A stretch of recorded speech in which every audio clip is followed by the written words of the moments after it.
Namo tassa bhagavato arahato samma sambuddhassa. Namo tassa bhagavato arahato samma sambuddhassa. Namo tassa bhagavato arahato samma sambuddhassa.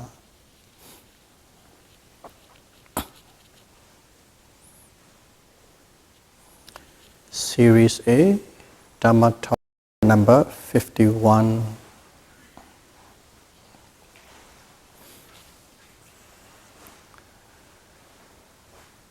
In the last Dhamma talk we were discussing about the first noble truth, the noble truth of suffering.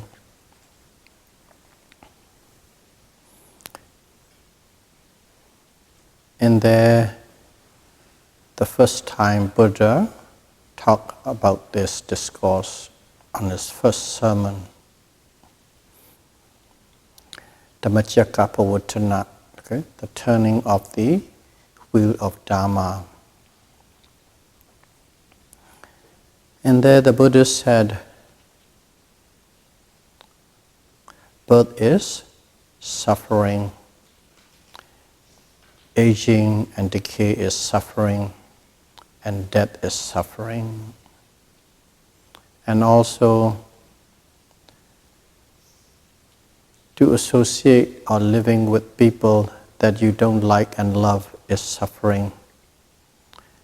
And to become apart and away from people that you can like and love is also suffering. 5. And then 6 is not getting what you want is suffering.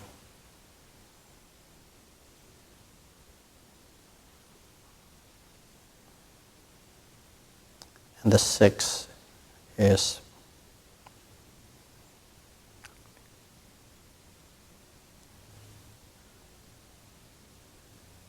one, two, three, 4, 5, 6. And then 7 is 5 aggregates of clinging is suffering. That's the way he opens it up. And we talk quite in details about the birth, aging, and death. And also to associate the people that you don't like and love, and to be apart and away from people that you like and love. We talk about it.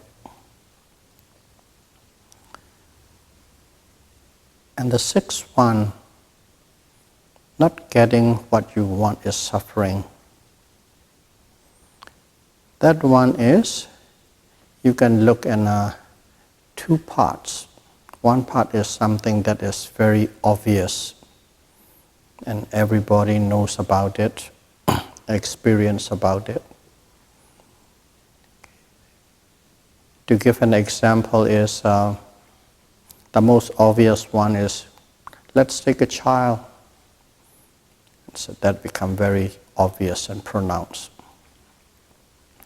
A child wants a toy. Keep on asking the parents to get it.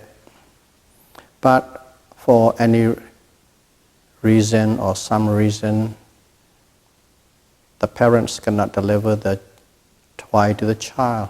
And at that moment, how does the child react? Really screaming, yelling, and wailing out. And the child suffers a lot because he or she could not get what he or she wants. That's a very obvious.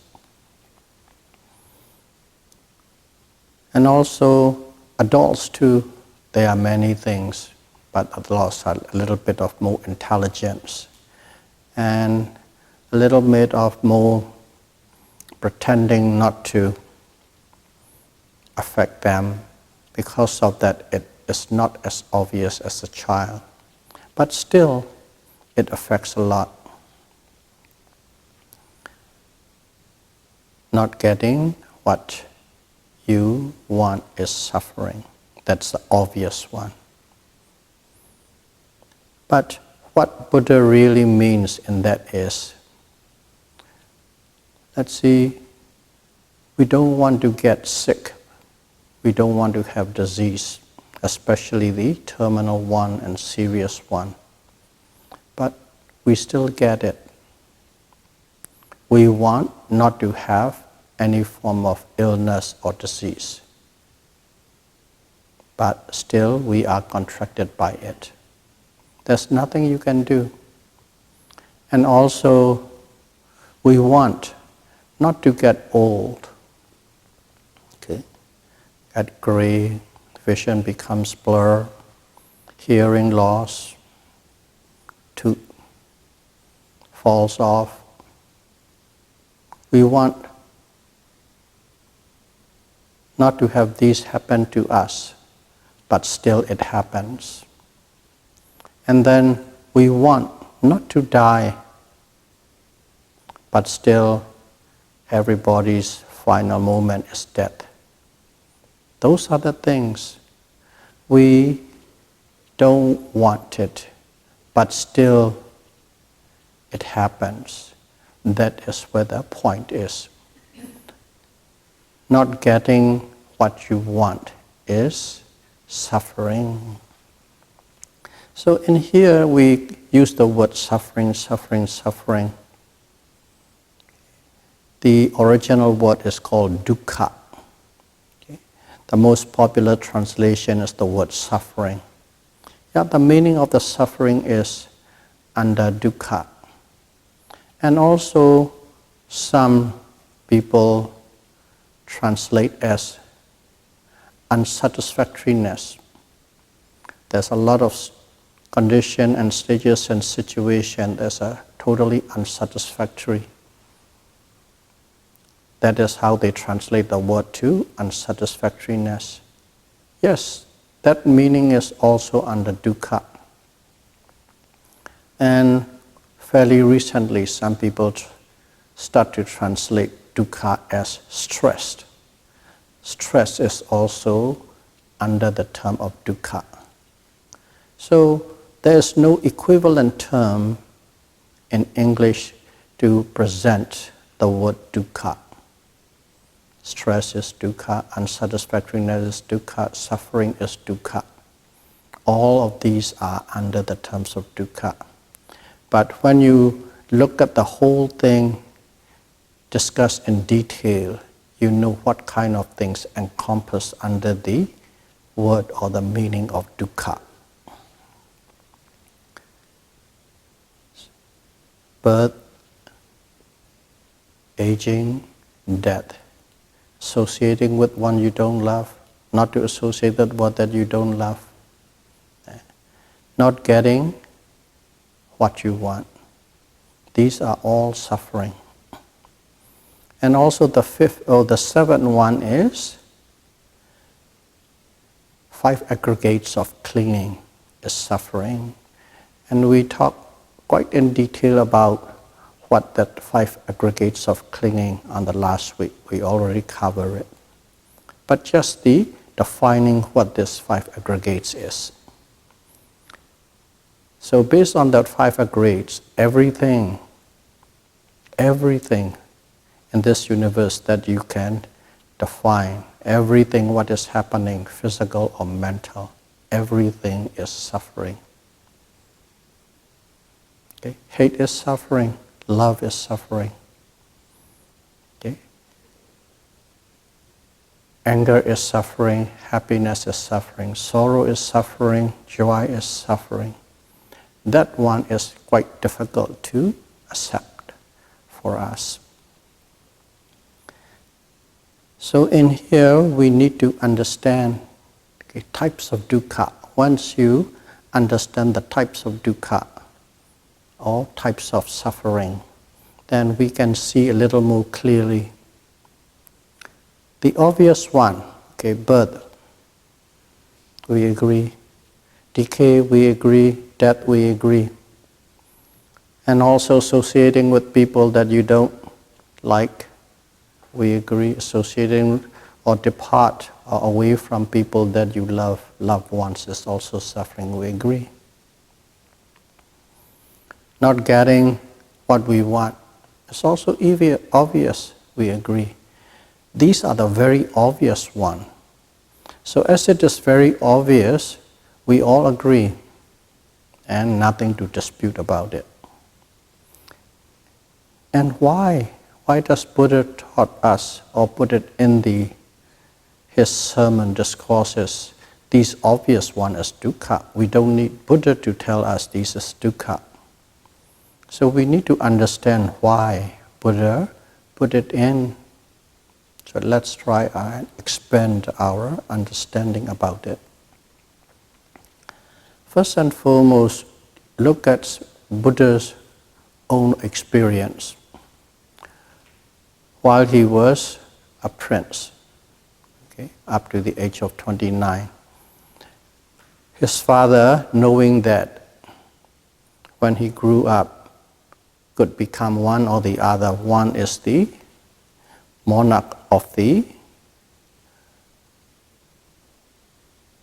great empire, not just a little country, great empire. And another one is Buddha. The father wanted him to become the great emperor, not Buddha. So what he did was he tried to keep his sons to be as happy as possible and put all the pleasure around him, and he is totally in sync with pleasure. And he tried to, not only that he put pleasure, he tried to keep away anything that could make him feel sad or depressed or sorrow or unhappy. So anything he keeps away, to the point of he didn't even put old people in front of him. Everybody he associated with us around his age. So that kind of situation he was kept at up to the age of 29. He got married at 16 and lived with full pleasure. Summer palace, winter palace, rainy season palace. In other words, building that's suitable for each season. That kind of nature, he put it. So he simply enjoyed and just simply lived. But one day, when he got around the age of 29, he was traveling to his garden. A garden means like a big park, just for the kings and the queens and the royals. He was traveling. While he was traveling, I'll just make the story short and detailed. He saw people who are sick and ill, and he was surprised to see these things. And he saw people really old age. They are bended and hunched. They have to walk with a cane. Some people cannot even move quite well, gray hair and so on. As he didn't see, he even asked his attendant, what is that? Oh, those are the sick people, those are the old age people. And then he saw death, a corpse, a funeral. What is that? That much. His father kept everything away from him. And then he began to see those things. And finally, of course, he saw a monk, let's call it a hermit. And what is that? That's a weird looking robes and the head shaven. Oh, that's a holy person. What's a holy person doing? He's searching for truth so that he can overcome suffering, so that he could overcome birth, old age and suffering. He was quite intrigued by it. But regardless, that whole thing, just him seeing this thing that he had never seen before, sick and disease and old age and death, that really shook him.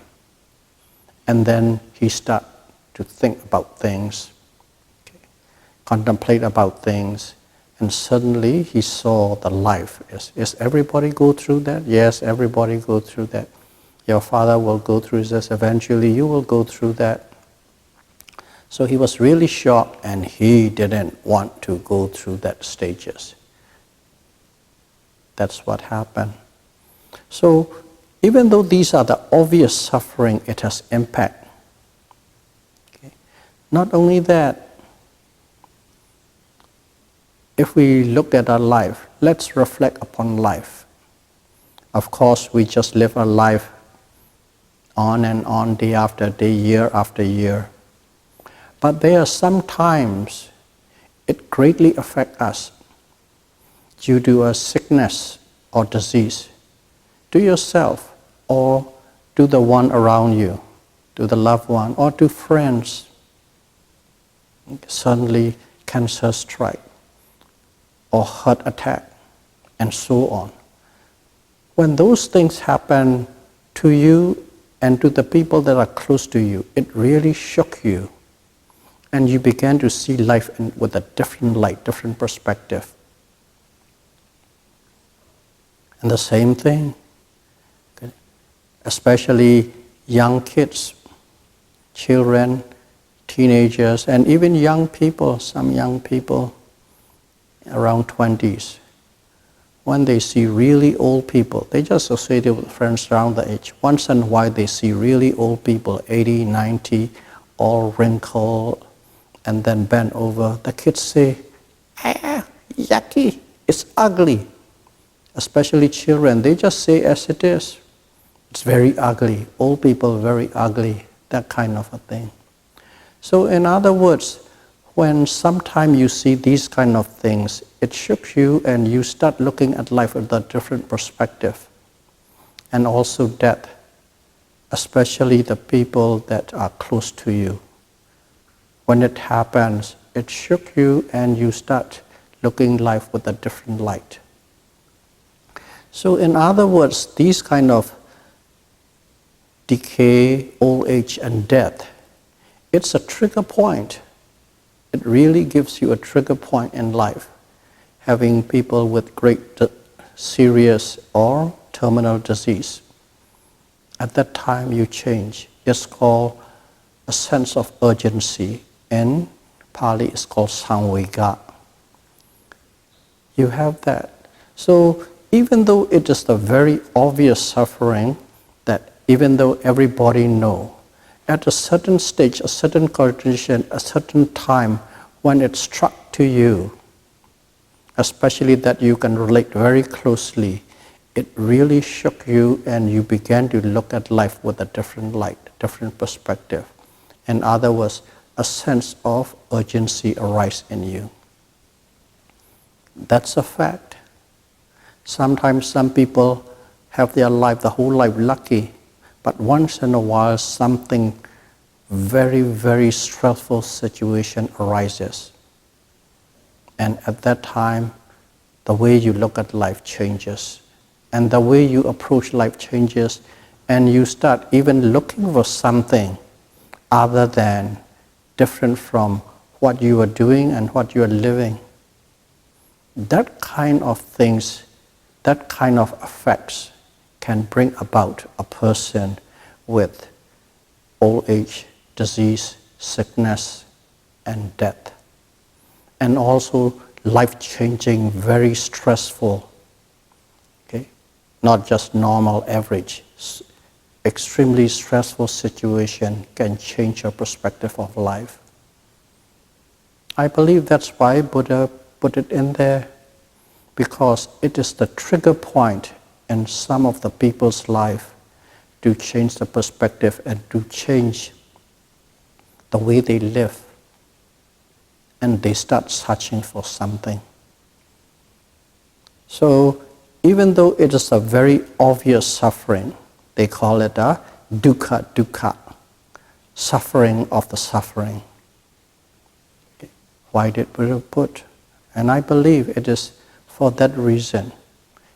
It gives you a total different perspective when a certain condition and a certain situation and a certain people that you are close to get affected. if a change in life and such, automatically they just changing how they live. That kind of intense effect has it. That's why it is dukkha, dukkha, and that's why it is in the sutra. So one must know there is one type of dukkha, is called dukkha, dukkha. Okay? Obvious suffering. No need to explain about. But why? If it's already there, we don't need Buddha to talk about or to know about it. But the effect that it has under a set of conditions is immense, to the point of life-changing situation. Dukkha, dukkha. So don't just simply say birth is suffering, old age is suffering, death is suffering. Always contemplate about it, always reflect upon it. And then there's another type of suffering the Buddha taught us. It is called suffering bring about by the change, or change is suffering. There's another type of suffering. In Pali, it's called Vipassana dukkha. So what is this suffering due to change, or change is suffering? Of course, we all live in our life every day as usual. Sometimes we have a good day, sometimes we have a bad day, and we move on. Okay, without really much. Whenever, especially when there's a bad day, you just want to get over with it and want to be to the good mood or good situation or good environment. That is how we always pursuing our life. That is how we always trying to control and change our life. From the bad to the good, from the bad to the good. And we try to look in that way, and we are always striving to get something good, not the bad. And we become habituated by it. That's how we live. But we don't really see and look differently or deeply. All that we know is, as soon as something uncomfortable comes, unpleasant comes, we look for a way to eliminate it and just destroy it and bring about something comfortable and pleasant and what is acceptable. That is, we always do it. But in here, the Buddha showed us to look at it in a different way. Instead of approaching life in that way, you could look at all your happy moments. Okay? Happy moments, good time, pleasant times. These come in our life. Okay? Periodically, sometime in wave, sometime sporadically.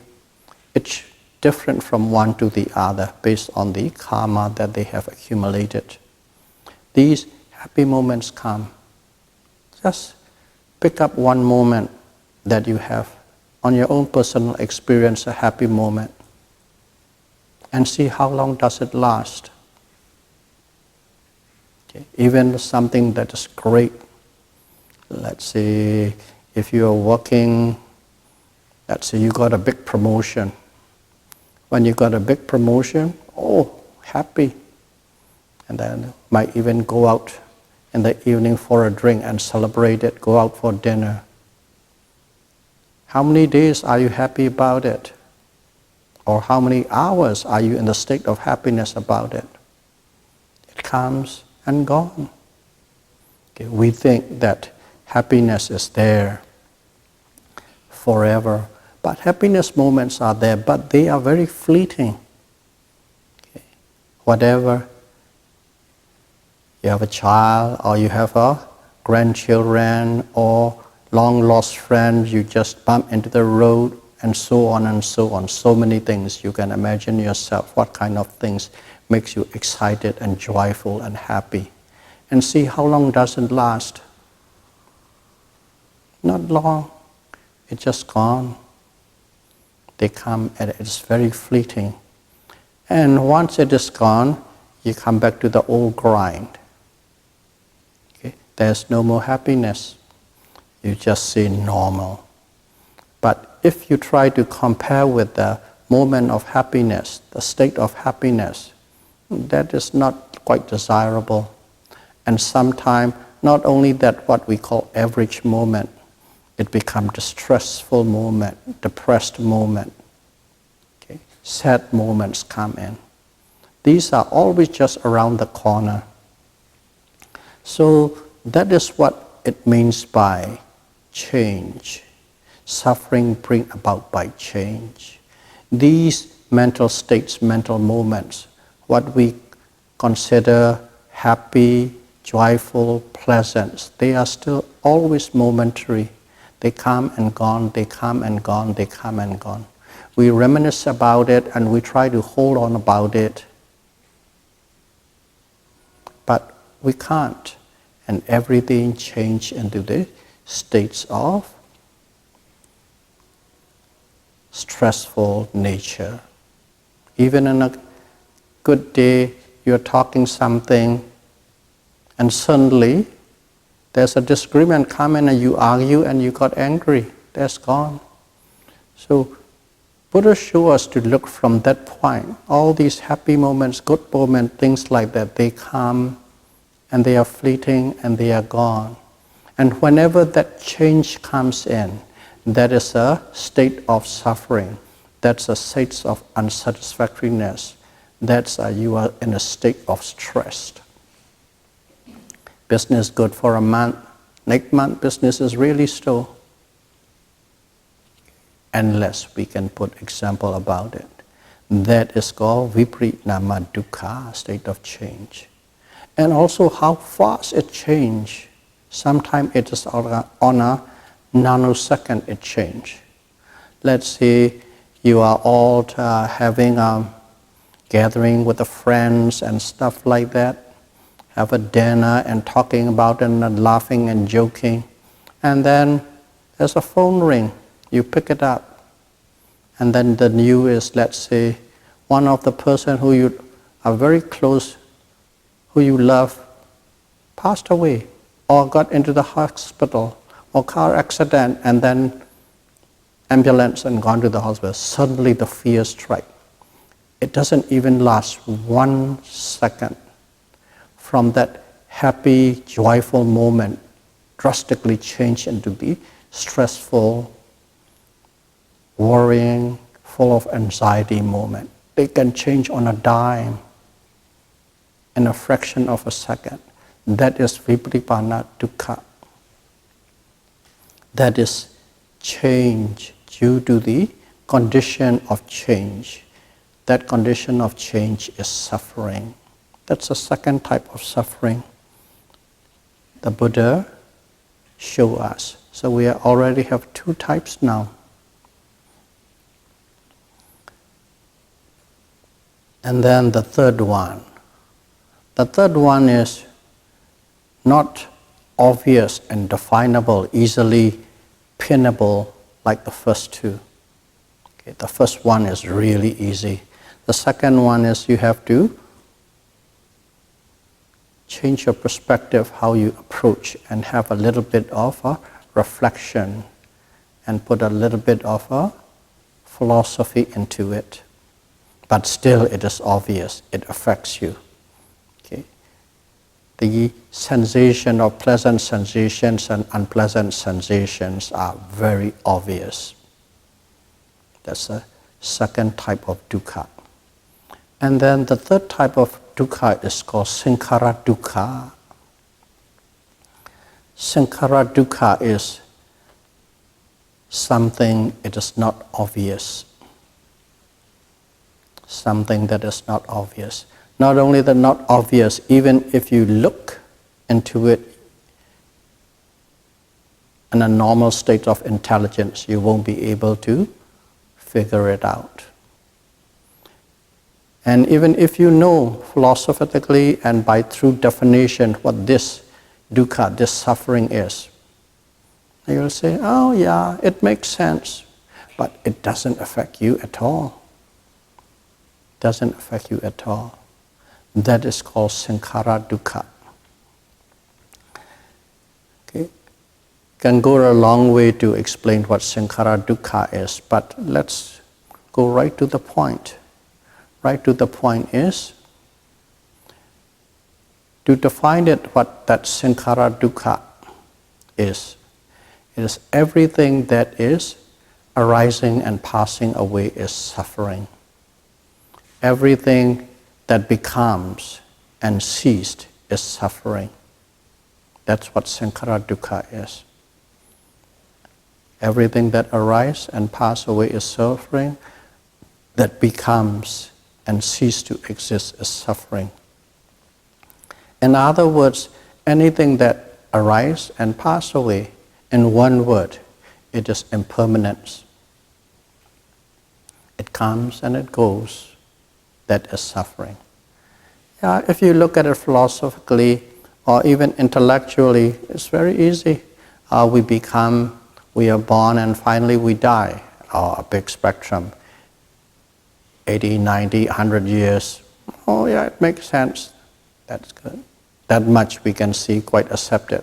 Or even if we take pictures, every decade are pictures, and you see how much changes took place. Okay, when I was a baby, when I was 10 years old, 20 years old, 70 years old, 80 years old, you can see the change. Oh, it becomes and gone, it becomes and gone.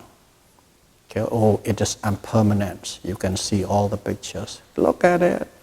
I was 16, and here, look at me, I'm 60. Okay. You look at it, and philosophically and intelligently, you can accept it, but it doesn't really sink into you. It doesn't really affect you to have a very prominent change.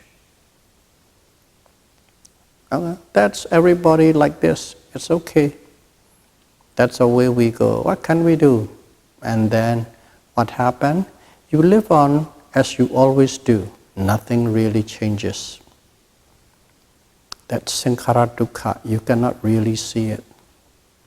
But when Buddha talked about suffering dukkha, okay, the first two dukkha is, yeah, right, he pointed us.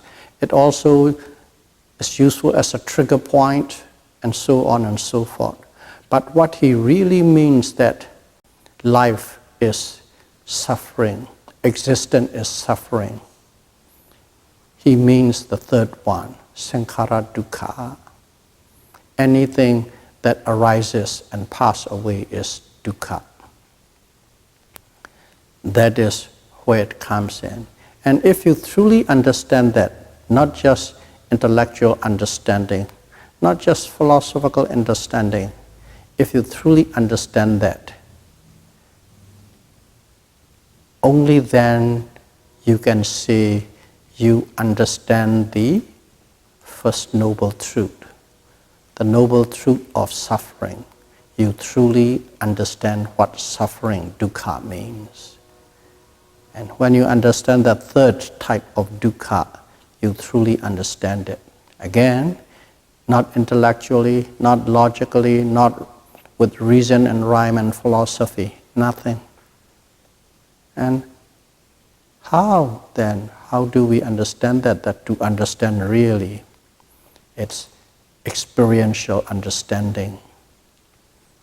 You have to experience that rising and passing away, the birth and death, Of what?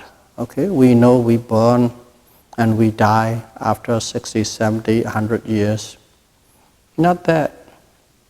This one is, if you really look at it, what is you, what is me, what is us? It is, we call it self, this self. And this self is made up of what? It's made up of mind and matter. Okay? Mind or consciousness, matter or this body, mind and matter. Or in Pali what is called Nama and Rupa. Nama is mind, Rupa is matter. That is how you look at what we call self. Why we look at this Nama and Rupa? when the Buddha said all these, the Four Noble Truths, okay? Noble Truth of suffering, the cause of suffering is craving or grasping, and so on and so on. He wasn't referring to the whole universe.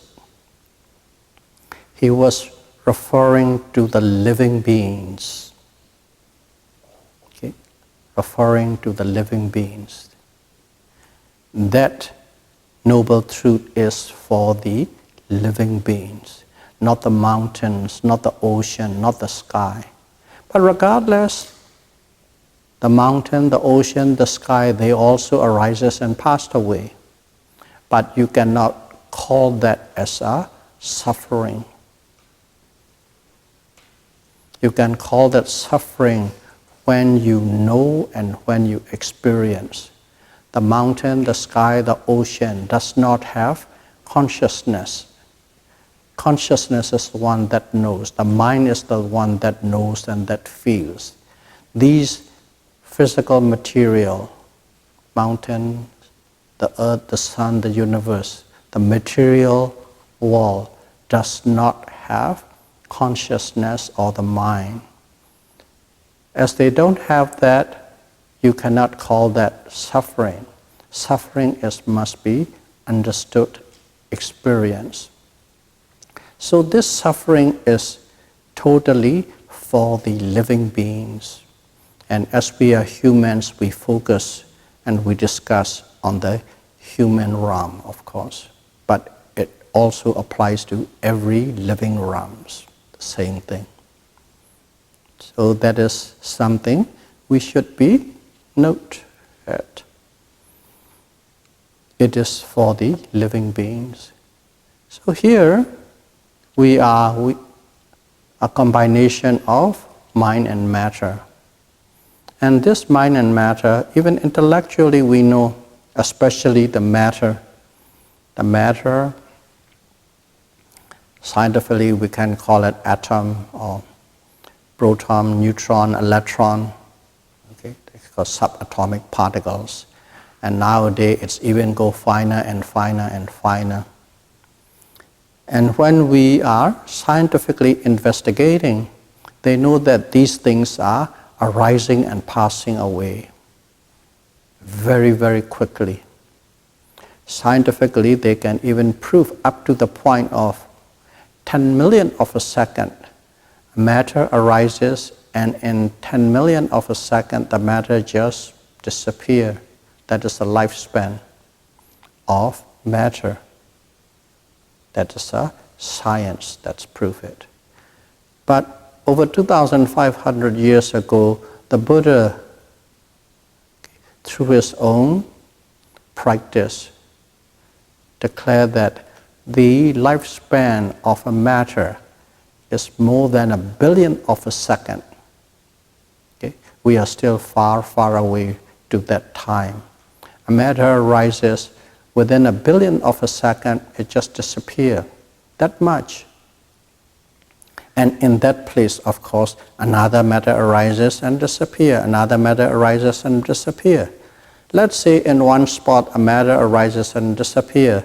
So within a second, they are actually, just for the sake of conversation or communication, 1 billion matters arises and pass away in a second on the same spot. But one has to arise and disappear. In that place, another come and disappear. In that place, another come and disappear. That is how fast. Only the Buddha can see it. With people with great meditation power, can see a lot faster moment. And these are the moments based on the capacity of the person who are observing. It differs. For you, a moment might be a second. For the next person, it might be 100th of a second. That's a moment. And the next person with a deep concentration, it can be 1,000th of a second is a moment. We all change. It all changes what the moment is, or the understanding of the moment. How by events happening. So regardless, doesn't matter whether you can see in 1 second a matter arise and pass away, or 1/100th of a second arises and pass away. That's good enough for us.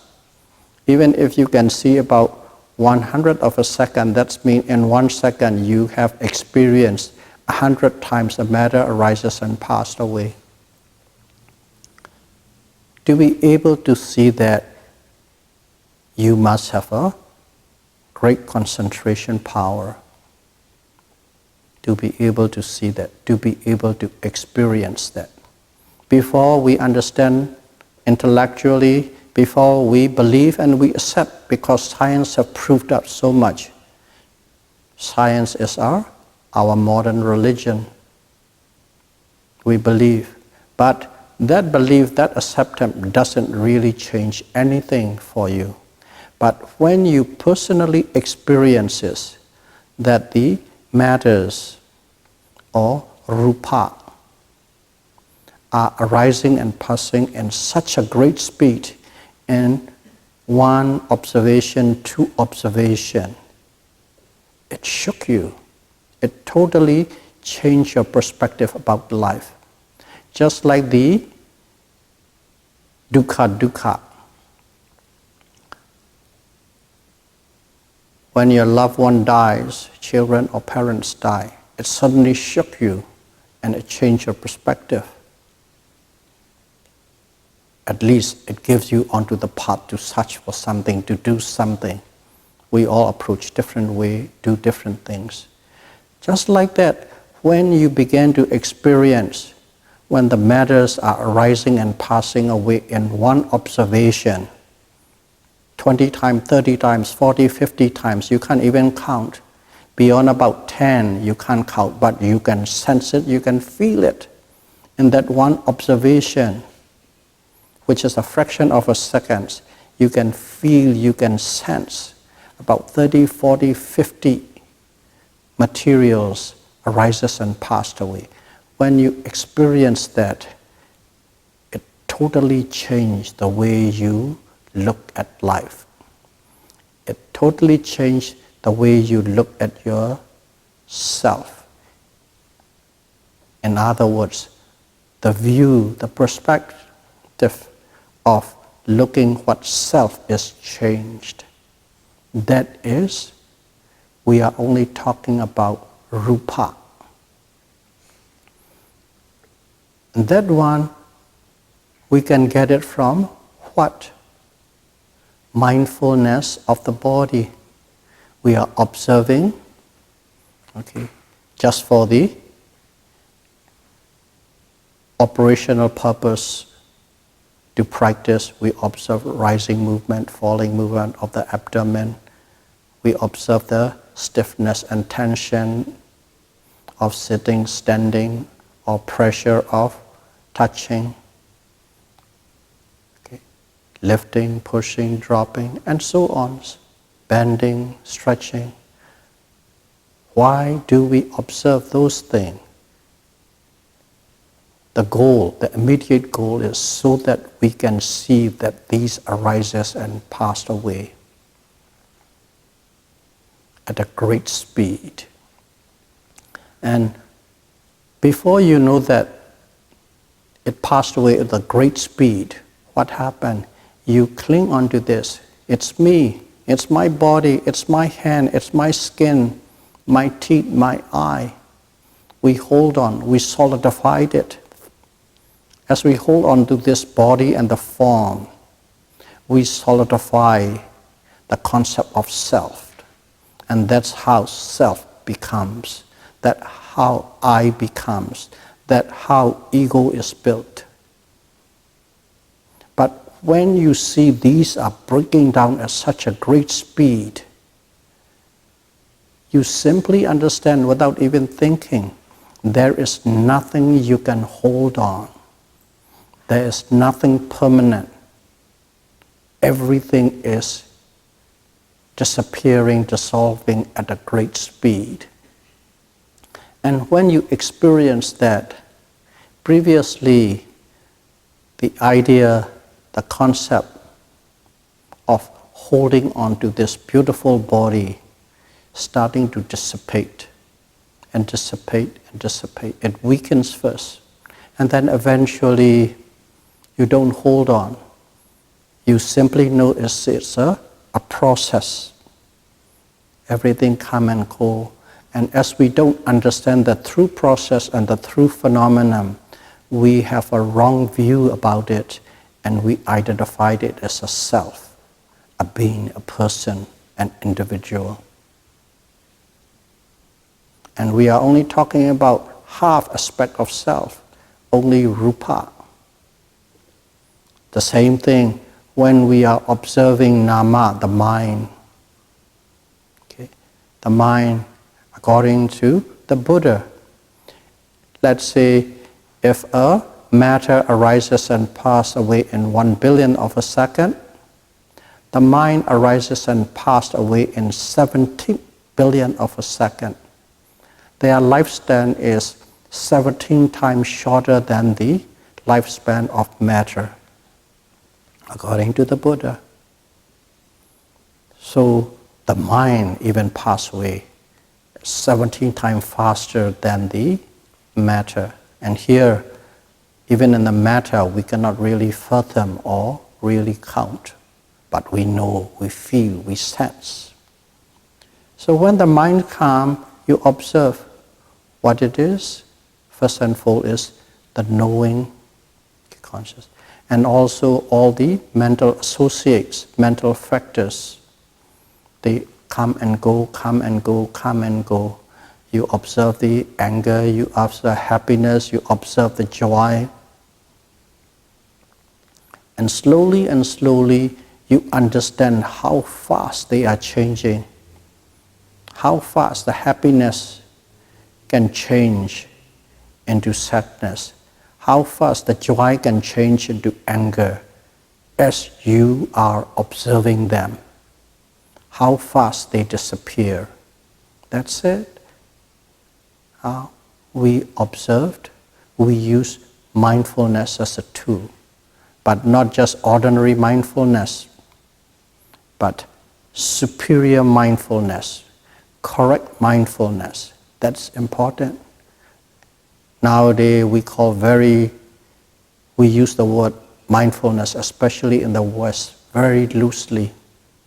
But the mindfulness the Buddha intends and taught us is very superior, powerful mindfulness that can penetrate into based on our own capacity, 10,000 of a second or 1 million of a second. We don't have a machine to measure, but that's how you can experience fleeting. And when you go deeper and deeper and deeper, you will know that is true. Because at one point in your experience, you will find that time becomes distorted. You will personally experience distortion of time. In other words, time is not real. Time is simply a perception. Space becomes distorted. When they become distorted, eventually time and space also gone. When the time and space is gone, that is called the end of all suffering. Within the realm of time and space, that is mind and matter. Mind and matter cease to exist out of time and space. So, you will actually experience these changes at the great speed, how fast they arise and how fast they pass away in your mindfulness observation. If you can apply superior form of mindfulness and observation, these doesn't come easily and readily. You need patience, you need persistence, you need determinations. You have to pour in lots and lots of effort and do repeatedly with full commitment. Not just coming once a week, sitting for about an hour, or just sitting about 15 minutes or 30 minutes a day, every day, that is just you are planting a seed. You are planting a seed. But if you want to go to this deep level, all the things we said is required. Repeated, persistent, patience, effort, and doing the method correctly. Then you will come to know this, the great speed of arising and passing away of both mind and matter. Only then you understand the word impermanence. And what is impermanence? Impermanence is things arises and pass away. Anything that arises and passes away, anything that becomes and dissolves is impermanent. And that is Sankhara dukkha. Suffering due to the nature of arising and constant nature of arising and passing away at great speed or impermanence. At that moment, you truly understand the first noble truth. Dukkha sissa, the noble truth of suffering. That is the first noble truth. That's why the Buddha said, the first noble truth, the noble truth of suffering must be thoroughly understood. So with that, we will conclude our talk. And that will be, I think, sufficient enough to understand what suffering or dukkha sissa is. May all of you be able to practice Satipatthana Vipassana meditation precisely and correctly, and may you be able to understand the noble truth of suffering as soon as possible. Sadhu, sadhu, sadhu. Buddham bhujami.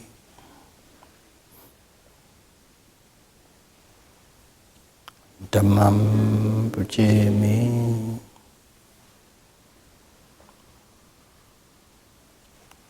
Sangham bhujami.